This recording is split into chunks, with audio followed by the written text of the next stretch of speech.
Unfortunately, it isn't anything really that new when you talk about burglaries, break-ins, and Taylor Swift.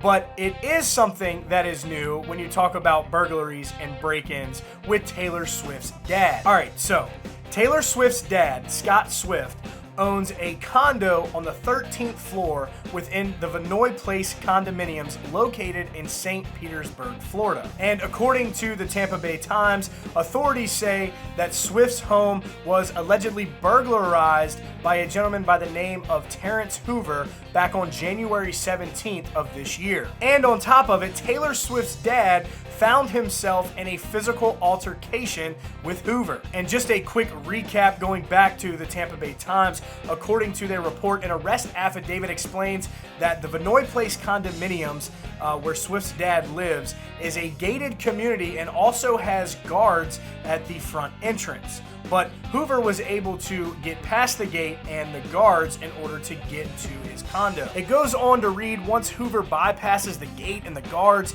he gets through a parking garage and an emergency stairwell. Now, this emergency stairwell is apparently kept closed at all times and locked unless somebody forgets to close the door behind them. But anyways, he makes it into this emergency stairwell and up to Scott Swift's condo. Now, this is where the report gets more interesting, if it wasn't already interesting enough. Just before 10 p.m. is when Hoover allegedly got inside of Scott Swift's condo.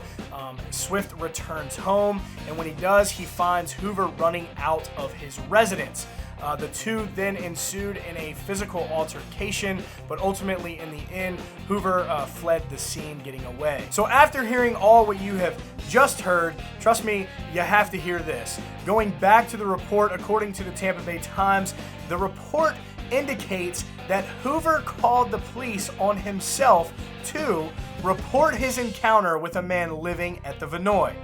Well, that's different, but okay. But ultimately, Hoover was taken into custody by Marion County deputies on February 12th, where he was placed under arrest for the alleged charge of burglary, and he is currently being held with a $50,000 bond. And again, just an unfortunate circumstance, when you talk about burglaries and the Swift family. Not too long ago, back in May of 2019, we remember Taylor's incident with the stalking and the break-in at her New York City residence. And of course, the family and Taylor are dealing with her mother, who has been battling cancer for quite some time. Good news, to point towards Scott Swift not being injured during that altercation that he allegedly had with the male. That will be it for today's video. Make sure you hit that subscribe button down at the bottom and turn those notifications on for breaking updates on your favorite country artist and all the news coming right out of Music City. Y'all stay country.